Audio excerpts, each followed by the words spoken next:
Salam alaikum wa rahmatullahi ta'ala wa barakatuh.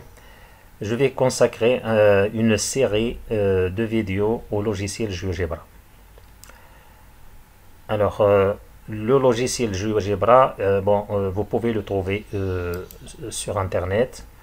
Il suffit d'utiliser le moteur de recherche Google et vous écrivez GeoGebra. Et vous choisissez le premier site, c'est-à-dire le site officiel de GeoGebra, c'est-à-dire geogebra.org. Alors là, vous pouvez trouver dans la rubrique téléchargement, il est là, il n'apparaît pas très bien, mais il est là. Vous cliquez sur la rubrique téléchargement. Et là, vous avez un certain ensemble d'applications de GeoGebra. Bon, par exemple, la calculatrice graphique, la calculatrice 3D, GeoGebra Classic 6 et GeoGebra Classic 5. Alors, je vais utiliser cette version de la GeoGebra Classic 5 et pas la version la plus récente, la GeoGebra Classic 6. Alors, pourquoi je ne veux pas utiliser cette version? Parce que, bon, c'est une version qui demande assez de mémoire, c'est-à-dire des ressources matérielles assez importantes, ce que je n'ai pas. Par exemple, mon ordinateur ne permet pas d'utiliser avec assez de vitesse cette version. Donc, je dois utiliser cette version. Il n'y a pas de grande différence entre les deux versions. Bon, tout ce que vous pouvez faire avec la version 6, vous pouvez le faire avec la version 5. Donc, pour cette première vidéo, je vais essayer de présenter le logiciel. Alors, je vais lancer le logiciel. Bon, ça demande assez de temps pour le lancer. Alors, ce logiciel, c'est un logiciel qui fait partie parmi les logiciels qu'on appelle des logiciels de géométrie interactive, si vous voulez. Mais ce logiciel n'est pas spécialisé seulement pour la géométrie. Alors déjà le nom GeoGebra, c'est-à-dire il y a la géométrie, il y a de l'algèbre. Alors lorsque vous lancez le logiciel, il apparaît une petite fenêtre ici, c'est un menu. Vous pouvez choisir sur le menu soit la fenêtre graphique, soit la fenêtre calcul formel, soit géométrie 3D, soit tableau, soit probabilité. Donc déjà, vous avez une idée sur les choses que peut faire ce logiciel en lisant ce petit menu. Alors là, devant moi, les deux fenêtres qui apparaissent, c'est la fenêtre algèbre et la fenêtre graphique. Bon, la fenêtre graphique, bon, c'est-à-dire sous forme d'un plan. Avec un repère et une grille. Alors là, la fenêtre algébrique maintenant elle est vide, et puis en bas vous avez une zone de saisie. Alors puis en haut vous avez une boîte à outils qui va vous permettre de tracer des objets sur la fenêtre graphique. Alors bien évidemment, ce n'est pas les seules fenêtres, ce n'est pas les seuls modes, on les appelle les modes, mode algébrique, mode graphique que peut manipuler ce logiciel. Pour avoir les autres modes, vous pouvez passer par affichage et vous avez la liste des modes des fenêtres algébrique, tableur, calcul formel, graphique, graphique 2, graphique 3D, protocole de construction, calcul de probabilité, clavier virtuel, champ de saisie, etc. Vous avez tout un certain ensemble d'objets que vous pouvez manipuler avec ce logiciel. Alors, Alors, restons donc graphique avec algèbre. Alors, ce logiciel, c'est très important dans le domaine éducatif, dans le cas où, par exemple, il présente les deux choses comme ça.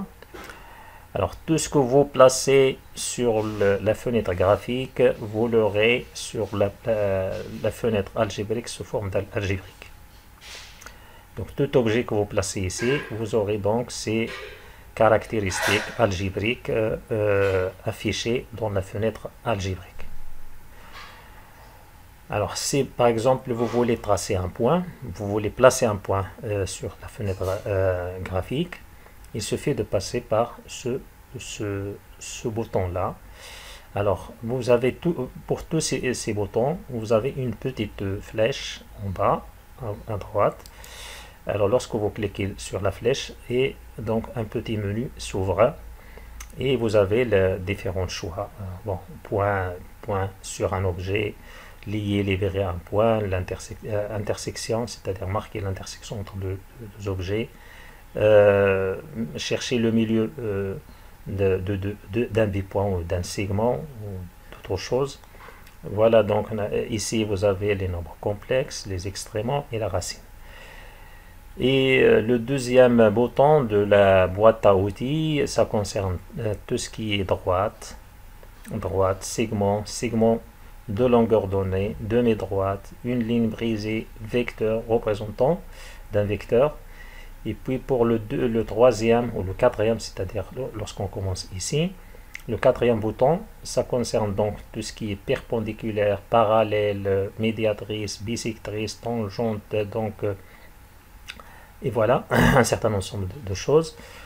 Et le cinquième bouton, ça concerne donc tout ce qui est polygone, bon, polygone en général, et puis des polygones réguliers, ou bien des polygones indéformables, et enfin les polygones semi-déformables. Alors dans la suite, vous avez tout ce qui est cercle, centre et point. Donc là, vous pouvez tracer un cercle directement avec les deux points, centre et point. Centre, cercle avec un centre et un rayon donné. Cercle avec le compas, c'est-à-dire vous choisissez donc le rayon avec le compas et puis vous tracez le cercle. Cercle passant par 3 points, demi-cercle, arc de cercle créé par 3 points, et puis secteur circulaire, et enfin secteur circulaire créé par 3 points. Et là, la suite, vous avez tout ce qui est ellipse, hyperbole, parabole ou conique. La suite, c'est pour les mesures, c'est-à-dire tout ce qui est mesure, angle de mesure donné, distance ou longueur, l'air en centimètres carrés, la pente par exemple, la pente pour une cour par exemple, etc. Voilà, il y a un objet, c'est-à-dire un outil, pardon, qu'on peut utiliser, donc liste, les listes. Et puis la vérification d'une relation, est-ce qu'elle est vraie ou non. Et enfin, inspecteur de fonction. Et pour la suite, vous avez tout ce qui est transformation. Transformation, c'est-à-dire vous avez la symétrie axiale, la symétrie centrale, l'inversion, la rotation, la translation et puis l'homoticien. Alors donc dans ce bouton là vous avez des outils spéciaux, par exemple un curseur, c'est très important, on va voir l'importance d'un curseur, on l'utilise lorsqu'on veut faire par exemple des animations. Ben, c'est une sorte de variable, qu'on peut définir, c'est-à-dire une variable qu'on peut varier, c'est-à-dire dont on peut varier les valeurs. Et c'est intéressante pour les constructions. Là, c'est un outil pour écrire un texte, et c'est important aussi. Pour importer une image, ça c'est pour créer des boutons de commande. Et voilà, et pour cet outil-là, ça concerne donc les boîtes à sélection. Et enfin, un champ texte. Le dernier bouton, ça concerne la fenêtre graphique, c'est-à-dire pour déplacer le graphique, c'est-à-dire les constructions. Pour agrandir ou réduire la fenêtre, vous pouvez le faire avec la molette de la souris, bien sûr. Hein. Afficher, cacher les objets, afficher, cacher les étiquettes, copier le style d'un graphique, et puis effacer. Donc on peut l'utiliser avec le clavier. Bien évidemment, toutes ces choses-là, vous pouvez les faire à la souris. Voilà, donc voilà donc une vue d'ensemble de cette fenêtre graphique. Vous avez encore des menus d'édition, c'est-à-dire copie graphique vers presse-papier. Vous avez l'affichage comme j'ai expliqué tout à l'heure. Vous avez des options, par exemple, arrondir les nombres, par exemple, les 0 décimal jusqu'à 15 chiffres significatifs. En ce qui concerne les étiquettes, c'est-à-dire les noms des objets, vous pouvez choisir automatique tous les nouveaux objets ou pas les nouveaux objets ou seulement les nouveaux points. C'est intéressant puisque lorsque vous tracez une figure, le logiciel donne toujours des étiquettes et si vous ne voulez pas les voir, vous pouvez cliquer sur pas les nouveaux objets. Sinon, si vous voulez seulement les étiquettes pour les points, vous choisissez donc cette option. Alors, taille des caractères, oui, on peut modifier la taille. Par exemple, moi, je vais choisir ici 18 points pour avoir donc une grande lisibilité. Voilà, vous voyez que tout ça change ici lorsque j'ai choisi une grande taille. Alors, taille des caractères, la langue, vous pouvez choisir la langue que vous voulez. Bon, moi j'ai utilisé la langue française. Et puis vous avez d'autres options avancées. Des outils, barre des outils personnalisés, c'est-à-dire vous pouvez personnaliser cette barre des outils ou bien créer un nouveau outil. Alors, je ne sais pas si nous aurons l'occasion de créer un nouveau outil. Ici, c'est pour gérer les outils. Et là, c'est pour une fenêtre, pour gérer les fenêtres de votre logiciel. Alors, comment on procède pour ce logiciel? Comment travailler avec ce logiciel? Bon, c'est très simple.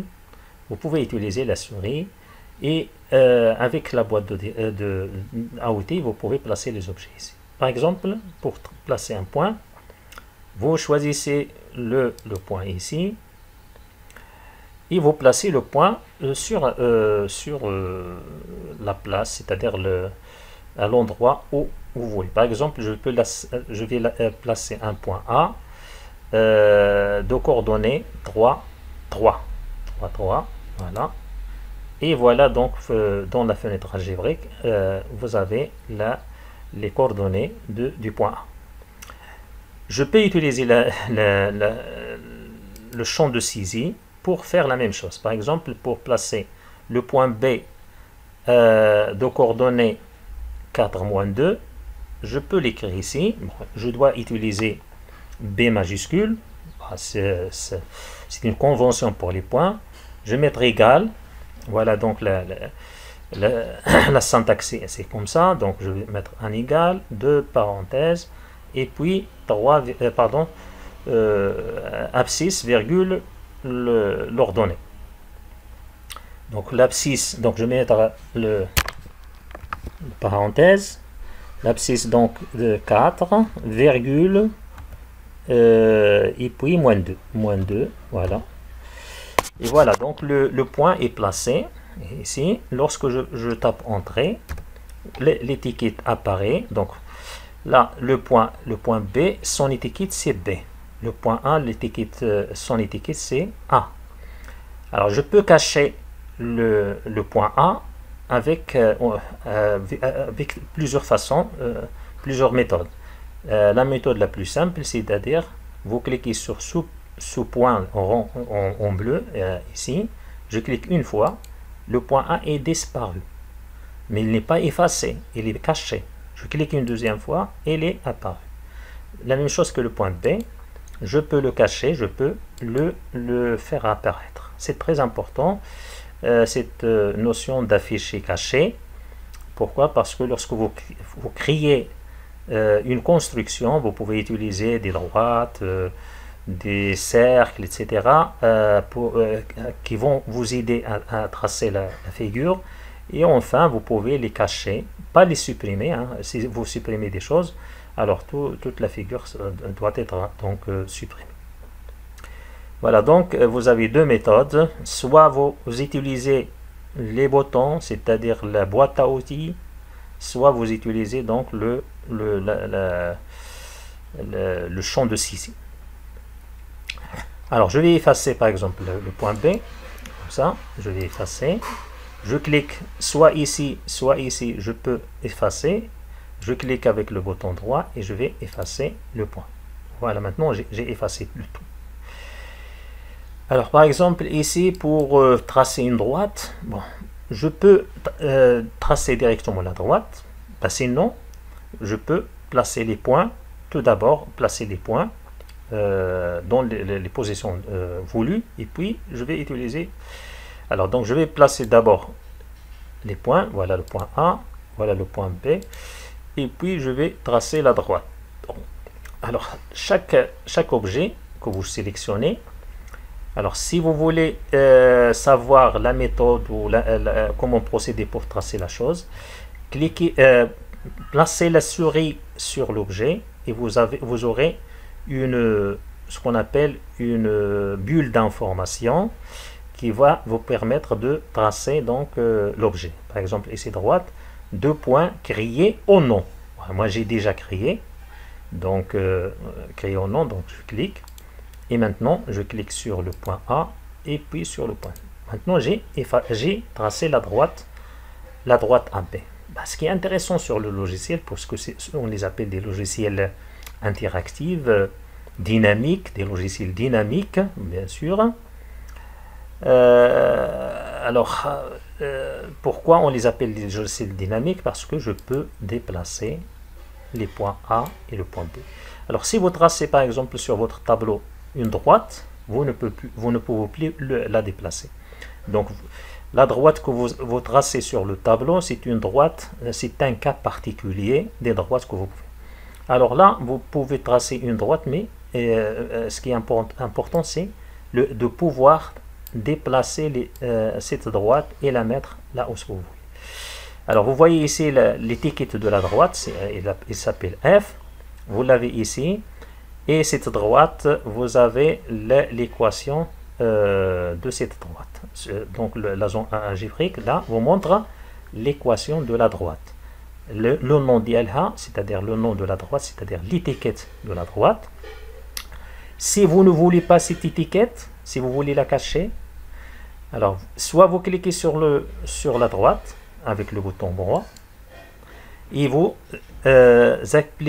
cliquez sur afficher l'étiquette, c'est-à-dire là, ces deux objets-là, afficher l'objet, afficher l'étiquette, jouent des rôles de ce qu'on appelle des boutons poussoirs. Des boutons poussoirs, c'est-à-dire que lorsque vous cliquez une fois, vous aurez l'objet apparaît. Lorsque vous cliquez une deuxième fois, vous aurez l'objet disparaît. Alors maintenant, je clique sur afficher étiquette. Vous n'aurez plus l'étiquette de la droite. Vous aurez la droite, bien sûr. Et si vous voulez cacher la droite, soit vous procédez de la même manière que tout à l'heure avec les points A et B, soit vous cliquez sur la droite avec le bouton droit et vous appuyez sur afficher l'objet. C'est la même chose que afficher l'étiquette. Alors si vous cliquez afficher l'objet, là, la droite est cachée. Pour la voir, vous pouvez cliquer sur ce bouton-là. Sinon, vous cliquez avec la droite et vous avez affiché l'objet. Ça, c'est pour tous les objets que vous avez placés sur cette zone-là, sur la zone graphique. Voilà donc en ce qui concerne une droite. pour un segment, donc je vais effacer la droite. Soit vous cliquez sur la droite avec le bouton droit, effacer, soit vous le faites ici. Alors, par exemple, ici, je vais effacer les deux points. J'efface. Maintenant, je vais je vais essayer de tracer un segment. Bon, un segment, c'est très simple. Alors là, comme j'ai dit tout à l'heure, pour voir comment tracer un segment, bon, c'est très simple. Vous placez la souris sur l'objet. Alors, tracer un segment, c'est-à-dire vous créez au nom deux points. C'est-à-dire que vous créez d'abord les deux points et puis tracer le segment. Sinon, vous pouvez tracer le segment directement, comme je vais le faire maintenant. Voilà le point A. Le sommet A et ici le sommet B. Et vous avez donc les coordonnées de A et B et l'étiquette du segment, il s'appelle F toujours. Et puis là, vous avez la longueur de ce segment. La longueur de ce segment. Je n'ai pas d'équation. On n'a pas une équation d'un segment. On a des équations pour les droites, bien sûr. Je peux trouver l'équation de la droite passant par ce segment, bien sûr, mais un segment, en général, on ne peut pas avoir une équation. Donc ici, au lieu d'une équation, vous avez une longueur, la longueur de ce segment. Alors donc, pour cacher l'étiquette, vous cliquez avec la droite, cliquez sur étiquette et vous avez le segment AB. Alors toujours pour modifier, déplacer cet objet, vous cliquez sur la flèche. Et puis donc vous avez B, vous pouvez augmenter la distance, la longueur de ce segment, vous pouvez déplacer. Et tout cela, tout ce que vous faites ici, se modifie ici. Toutes les modifications que vous faites au niveau graphique, vous les aurez au niveau algébrique. Et c'est normal. Alors voilà une façon de tracer un segment. Alors je vais l'effacer. Effacer. Maintenant je vais tracer un segment de longueur donnée. Ça veut dire quoi? C'est-à-dire que je vais par exemple tracer un segment de longueur 4 cm. Alors je peux placer le sommet A par exemple d'abord, et puis je vais placer le sommet A. Sinon je peux le tracer directement, pas de problème. Alors je clique sur segment de longueur donnée. Je place le premier sommet à l'endroit où vous voulez, par exemple ici. Et puis, le logiciel me demande d'entrer la longueur. La longueur, donc je vais mettre 4 cm. Et là, je vais placer OK. La même chose, vous avez donc le segment, son étiquette, ses extrémités A et B. Et voilà tout. Vous avez donc ici 4 cm. Et là, je ne peux plus modifier sa longueur. Puisque je l'ai fixé, c'est normal. Alors, je clique sur la flèche. Alors, je vais essayer de modifier. Ça ne marche pas. Ça ne marche pas. Pourquoi? Parce que j'ai choisi pour longueur, pour ce segment-là, c'est 4. Donc, j'ai fixé 4. Je ne peux plus modifier. Mais je peux déplacer. Mais bien sûr, je peux déplacer le segment, pas de problème. Mais je ne peux pas modifier sa longueur. Pourquoi? Parce que j'ai fixé sa longueur. Et puis, vous pouvez tracer de mes droites, c'est la même chose que la droite, etc. Un vecteur. Alors, pour tracer un vecteur, bon, je vais effacer tout cela. Je vais effacer tout cela. Effacer et effacer. Alors, pour tracer un vecteur, c'est la même chose qu'un segment. C'est tout à fait la même chose. Sauf qu'ici, on n'a pas un vecteur de longueur fixe, comme un segment de longueur donnée. Alors, je choisis le vecteur. Je peux tracer un vecteur. comme ça. Lorsque vous l'avez tracé, donc vous pouvez modifier. Et là, vous voyez la notation. La notation pour un vecteur. L'étiquette ici, c'est U. On a utilisé U. Ben, on reste, les concepteurs de ce logiciel, ce sont des mathématiciens. Jamais on note un vecteur avec grand A, par exemple. Ben, les lettres qu'on utilise toujours pour nommer les vecteurs, c'est U, V, W, etc. Mais pas A, P, A, B, C, etc. Donc là, c'est un logiciel de mathématiques, donc on reste toujours sur les conventions qu'on utilise en mathématiques. Et pour le vecteur, vous voyez là la notation qu'on utilise pour les vecteurs aussi sur la forme algébrique. La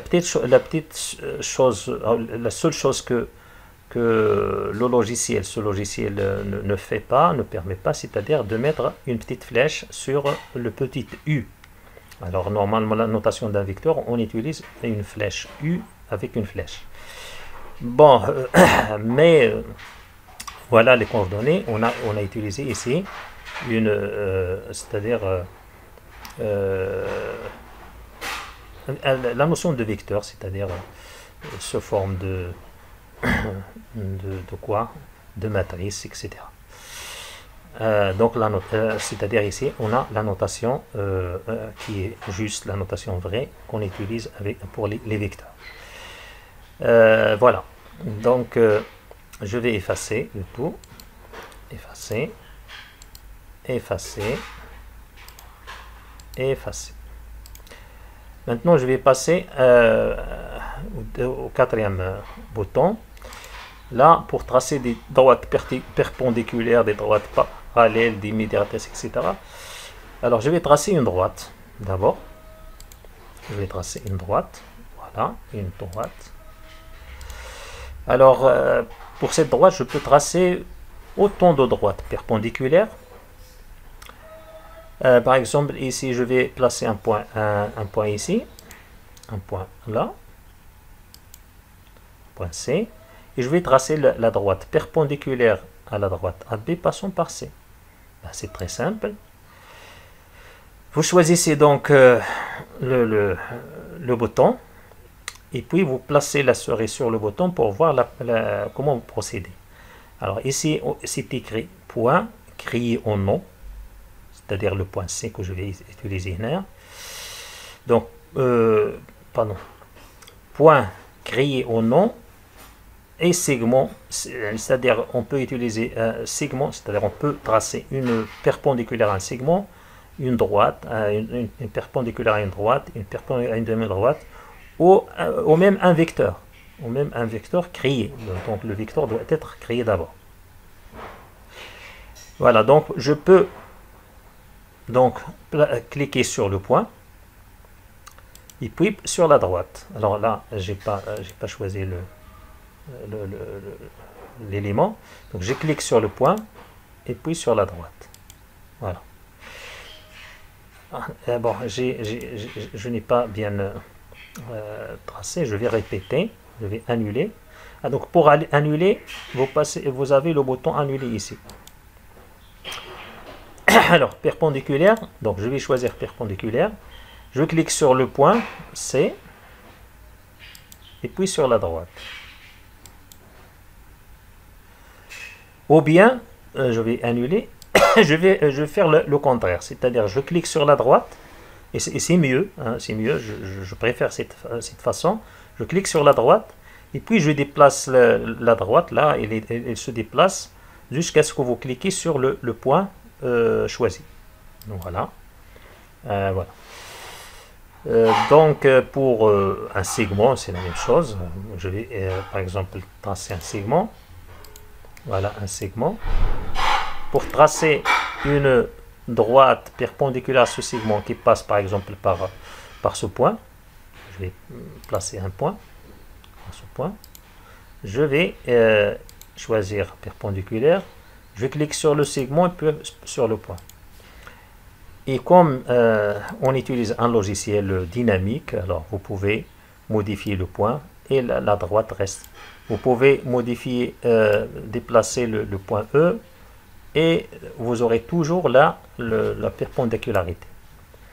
Alors, pour marquer l'angle droit, alors on passe par ici, c'est-à-dire vous marquez un angle. Alors là, vous choisissez par exemple comment marquer un angle. Alors, vous choisissez un point, puis le sommet de l'angle, puis le troisième point créé en nom, ou deux lignes. Alors, donc je vais choisir ici deux lignes, c'est-à-dire de droite ou bien ce qu'on appelle ligne ici dans ce logiciel-là. Une ligne, c'est quoi? Ça peut être une droite, ça peut être un segment, ça peut être un vecteur. Donc je vais choisir deux lignes, donc le segment et la droite. Et voilà donc l'angle est marqué. La même chose ici, toujours je suis l'élément qui est actif, c'est l'angle. Donc je vais cliquer sur la droite et puis sur cette droite. Pourquoi j'ai ça? Parce que normalement il faut l'angle a un ordre, c'est-à-dire un sens. Je vais annuler. Alors le sens toujours d'un angle, c'est le sens des aiguilles d'une montre. Alors je vais cliquer d'abord sur cette droite et puis je clique sur celle-là.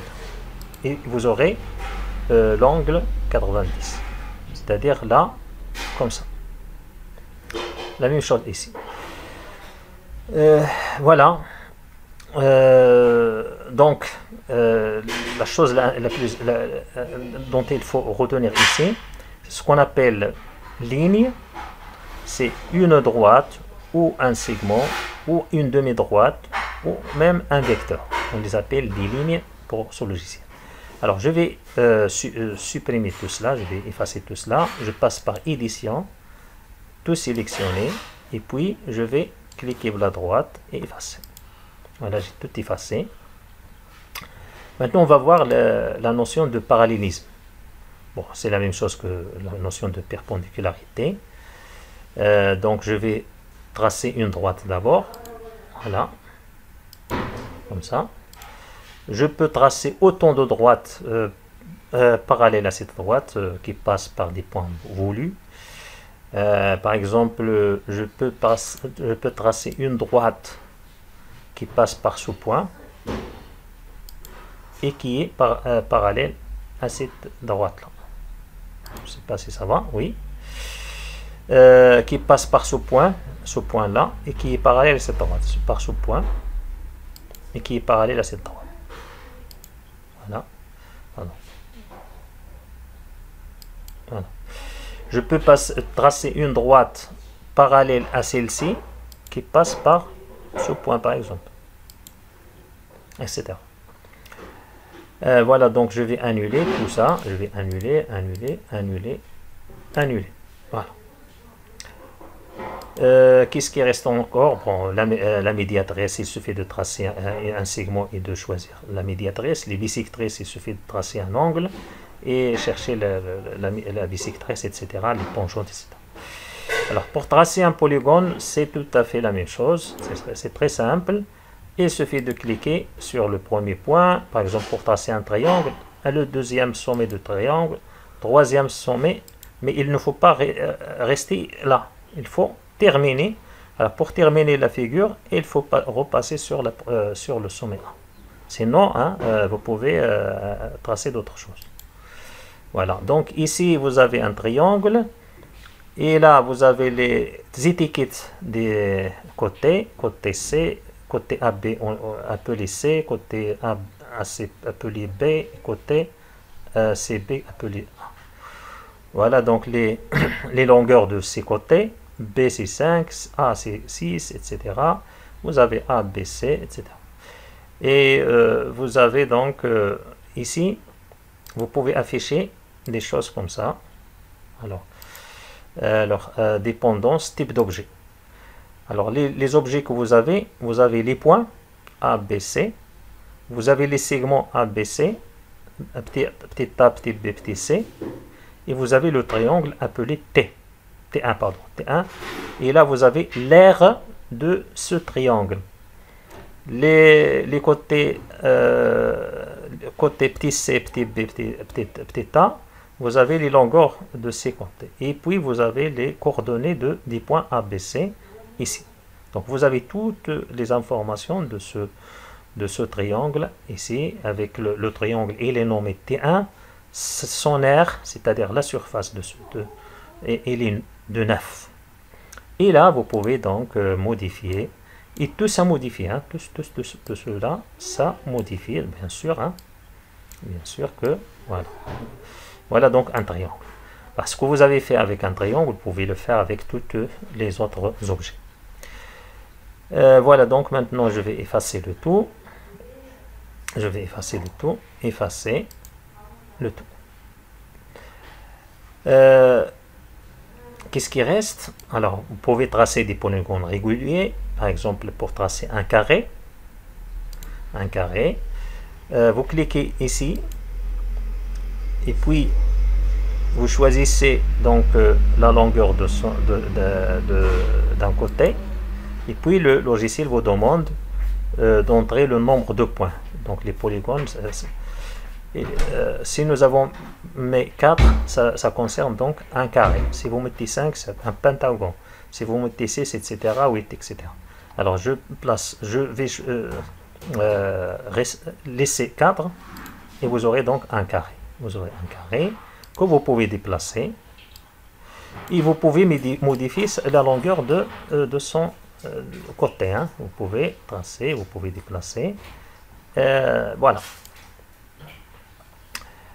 Etc. Donc, bon, je crois que vous avez donc l'idée pour tracer n'importe quelle figure géométrique. Je ne vais pas expérimenter, c'est-à-dire voir toutes les possibilités de ce logiciel. Maintenant, pour mieux comprendre comment on utilise ce logiciel, on va voir un petit exemple. C'est-à-dire que on va tracer donc un triangle rectangle, par exemple, un triangle rectangle. Alors pour tracer un triangle rectangle, comme vous allez procéder comme si vous avez une feuille de papier, une équerre, un crayon, etc. Alors donc tout d'abord je vais tracer un côté, soit en utilisant un segment, comme ça. Je vais tracer maintenant un côté. Alors puis, puisque je vais tracer un angle, c'est-à-dire un triangle rectangle, donc je vais tracer un angle droit, soit au sommet A, soit au sommet B. Ce qui fait donc, je dois utiliser la perpendicularité, c'est-à-dire je vais essayer d'utiliser l'équerre. Donc ici on va utiliser cet outil. Alors, donc je vais tracer la droite perpendiculaire à ce segment, par exemple, qui passe par le point A. Et là j'aurai l'angle droit. Maintenant il suffit de placer le sommet C, sur cette droite. Bon, par exemple, je peux le mettre ici. Bon, est-ce que j'ai fini? C'est pas encore. Hein. Alors, maintenant, il s'agit de tracer un triangle rectangle. Un triangle rectangle, si par exemple vous choisissez le segment ici, maintenant vous n'avez pas encore de rectangle, vous n'avez pas encore de triangle rectangle. Bon, vous avez une droite perpendiculaire à un segment, vous avez deux segments avec une droite. La droite, bien sûr, elle est perpendiculaire à ce segment, mais vous n'avez pas ici de triangle rectangle, c'est-à-dire un polygone. Donc, pour finir, vous devez Donc vous devez tracer un polygone. Donc polygone ici. Donc je clique sur le point A, sur le point B, sur le point C, et puis je reviens au point A. Et là vous avez un triangle, hein, vous avez un triangle. Tout à l'heure vous n'avez pas de triangle. Et le reste, donc je ne vais pas effacer la droite. Si vous effacez la droite, je vais l'effacer pour voir. Vous avez tout perdu. Donc je vais annuler. Donc ce qu'il faut faire, c'est de cacher la droite. Cacher la droite, soit ici. Alors la droite, elle est nommée G. Alors je vais chercher les droites ici. Vous avez la droite. Vous pouvez cliquer sur ce bouton-là pour cacher la droite. Bon, la droite, elle est cachée. Vous pouvez cacher le segment F. Vous pouvez cacher le segment H. Nous avons tracé tout. Alors maintenant, il reste les segments A, petit B, petit C. Ce sont donc les segments, les côtés du triangle. Si vous voulez cacher les étiquettes C, B, A, il suffit de cliquer sur le bouton, avec le bouton droit sur le côté, et vous avez affiché l'étiquette. La même chose ici, ou bien ici. Donc, vous pouvez cliquer directement sur le segment et vous cliquez sur afficher les étiquettes. Une fois, une deuxième fois pour les cacher. Alors j'ai caché les étiquettes de ce triangle. Bon, je peux modifier donc ce triangle comme ça, soit comme ça, soit comme ça. Vous pouvez déplacer. Donc vous pouvez faire ce que vous voulez, tourner, déplacer, etc. Donc là, c'est lorsque vous utilisez le tableau, vous ne pouvez tracer qu'un seul